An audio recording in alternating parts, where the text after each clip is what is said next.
You're still watching Ways. Now, today is International Day of Hyena. Hyenas are cursorial hunters. They run down their prey to exhaustion, cruising at a speed of 37 miles per hour. That's about 60 kilometers per hour for several miles. Now, spotted hyenas can bring down prey many times their size. For an animal the size of a large dog, they have been recorded to kill Cape buffalo and giraffes. So for those who are curious to see one, let me do some free ad. You can visit Omo Resort. I mean, I've been there. Yeah. They have a very rare species of striped. You know, it's easy for you to see the spotted hyenas, but they have a very rare species of striped hyenas as well. So as well as the spotted one. So if you could visit Omo Resort, you would learn more about this animal. That's you know the interesting thing about free advert. But you know the interesting thing about this hyena, when we were younger in the north, I don't know if they still do it now. They used to gag their mouth.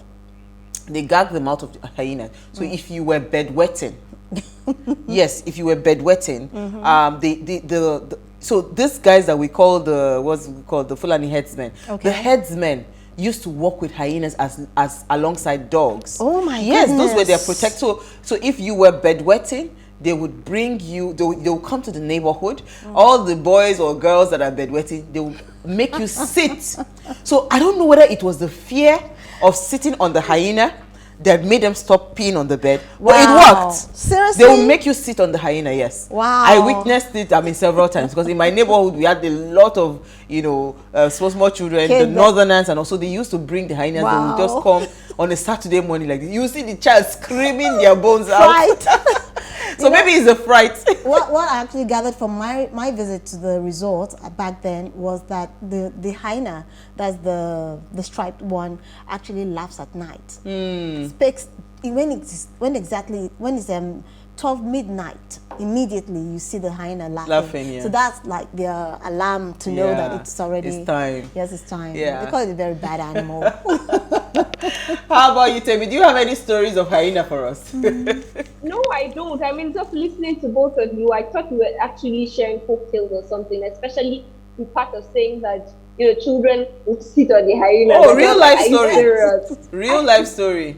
You know, I initially thought it was just a folk tale or something. No, it happened live. And another thing, back in the days, there's a movie called The Gods Must Be Crazy. When you see a hyena, what a child is supposed to do, because the hyena actually attacks those that it's bigger than or taller than. So what you do is you pick a stick or something and put it over your head to make the hyena feel or believe that you are bigger than it. So that way it's easier. You've seen the movie, isn't it? I saw Gods Must Be Crazy, but I couldn't remember. I remember that part. Yes. So long. You know, the movie is really old. Very old. Yes, I think we should visit that movie again. All right, Tammy. So, what did you find for us in the news today? All right. So, my news says that EFCC cautions Nigerians against Bitcoin Forex trading, among others. Now, when I read the news, the EFCC says that the Economic and Financial Crimes Commission, to put it fully, has warned Nigerians against what it describes as any investment that promises returns that look too good. Now, what was striking for me when I read this news, you know, I know that there's a controversy about Bitcoin, and you know, and there are also certain in that are credible. But the striking part for me was investments that look too good to be true. Talking about things like Ponzi schemes and the like. That was what piqued my interest when I saw this news. The EFCC said recently it has received more petitions from citizens because of these investments when they get fraudulently, you know, deprived of their money. And I can relate to this because just last week, a friend of mine got duped of about ₦1 million. Thankfully, she was able to recover her money, but it was such a big miracle. And then just before that, there was another investment scheme whereby a company was owing about 200 million naira to different people. And the issue is that I noticed a similar pattern.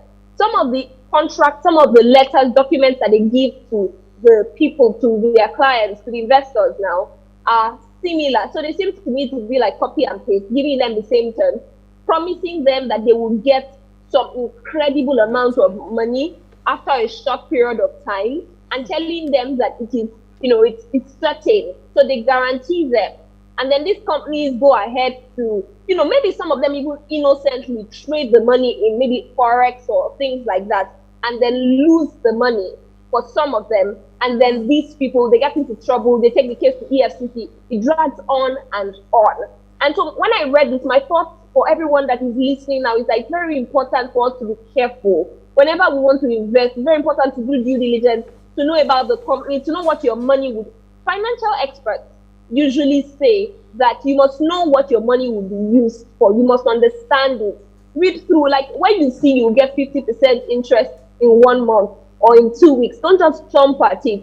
Please read through the contract and have a lawyer actually go through it. I keep emphasizing this because eventually you'll get a lawyer involved. He will write the letter. He will go to, you will do all of those things. But if you have involved your lawyer from the beginning, you will save us a lot of these stories that actually are sad. So when I saw this news, I could relate with it, and I just thought that it was important to just share this. I think it's a fantastic, be very careful with investment. Yeah, it's a fantastic thing to point out. I have friends, I mean, a friend of mine is currently going through this. You said 1 million, this is about 8 million naira. The interesting thing is that the guy is, across what he's owing is about 1 billion. Wow. The portfolio, he came out, they arrested him, he came out, he paid some people. She's yet to receive her money. And he now went again to trade the same money and lost everything. The money. So now we don't even know what to do. So it is actually very scary what goes on there. And I think it's a very fantastic thing you pointed out. I think we should also make it a topic, one of these days where we bring in the experts. I think we should actually. I think we should. Yeah. All right, so Isi, what did you find for us in the news? Okay, mine has to do with the space of insecurity in the country, but this time there's the first time, to me, I think the president has actually taken a step to actually seek help. Whether it will be a positive outcome is another thing. So what caught my attention in the news was the headline that the U.S. Secretary of State is to discuss security issues with the President Buhari. So it says that President Muhammadu Buhari is set to meet with the U.S. Secretary of State and Anthony Blinken to discuss the range of issues, including lasting security today. But what actually clicked with me, or resonated with me when I read the story, was the fact that the president insisted that they should bring AFRICOM to Nigeria. Now, AFRICOM is supposed to be some sort of a military agency organized or run by United States of America. They went to Libya. Now, we all know what happened in Libya. It wasn't a beautiful outcome. That's why I said them coming over is another thing. And he wants AFRICOM to be in Nigeria based on the fact that they want the headquarters of AFRICOM to be in Nigeria. What they're coming to do is not clear yet. Okay, so let's watch it as it unfolds. It's a news story. Yes. Let's watch it. Whether they intervene is another thing. Well, I have another good news, Yes. I don't know whether that's good news. Well, we're watching it. Positive. This is a positive news as well.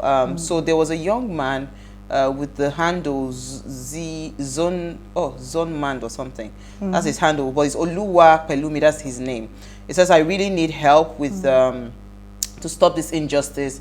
He tweeted at Sugar Links and Renu and some other person, Shaku or something. He said he was traveling from Abeokuta and he got accosted by 3 policemen that stopped him and asked him to come down from the car, unlock his phone. When he refused, they told him they were going to kill him if he didn't unlock the phone. So finally unlocked the phone and they asked him to give them ₦1 million. He said, for what? He now said he doesn't have that. That's okay, go to your bank app and open your bank app and let us see how much is there. So by the time he opened his bank app, it was 288,000 naira. That was his balance. They insisted that he should pay 250,000 from that 288. He said, So finally they negotiated to about 150,000. They asked for his ATM. He told them he didn't have his ATM with him. And then I said, okay, they went back. They went to a nearby Paga, this money people. Yes. Paga, Paga the money transfer. Merchant. Yes. And that one, of course, charged them about extra 3K or something like that. Finally, he transferred 153,000 naira to these 3 policemen. So the good news today is that this is the faces of the 3 policemen Fantastic. that extorted him at gunpoint on Friday. They have been dismissed, you know, from the police force this afternoon officially. But I want to move it further to understand that, please, the police should tell us what would be the disciplinary actions or to serve as a deterrent for other policemen. This is really, really scary. I'm happy that this justice has happened, because today we're talking security. This is part of insecurity. They are supposed to be guiding me, protecting us, I should bring my money. They are robbing us. What's the difference? I was robbed at gunpoint now. The same thing by armed robbers. For real? Yes, in 2000 and when did Governor Abodi become this thing? When I turned 10 in my marriage, 2016. I was robbed at gunpoint, right? By the time I was robbed at gunpoint, they took us to the ATM. Wow. And we drew money from all our ATM cards. Total sum was about 400,000. Took our phones. Till today, I don't have wedding ring. Took our wedding ring, everything. So when I saw this story, I said there was no difference. There's no difference between these policemen and the armed robbers that robbed me. So I'm so happy that they have dismissed them officially. But we are just hoping that they will be disciplined, and so it serves as a deterrent. Yes, there's a punishment for it. Yes. Maybe they should go to jail or do something. I don't know. Back in the US, if anybody goes to jail and the person is a cop, basically the person is as good your as life dead. is gone. Yeah, your good as life gone. is gone. All right, so we'll take a break now. So when we return, we'll be discussing security. Stay with us. We'll be right back.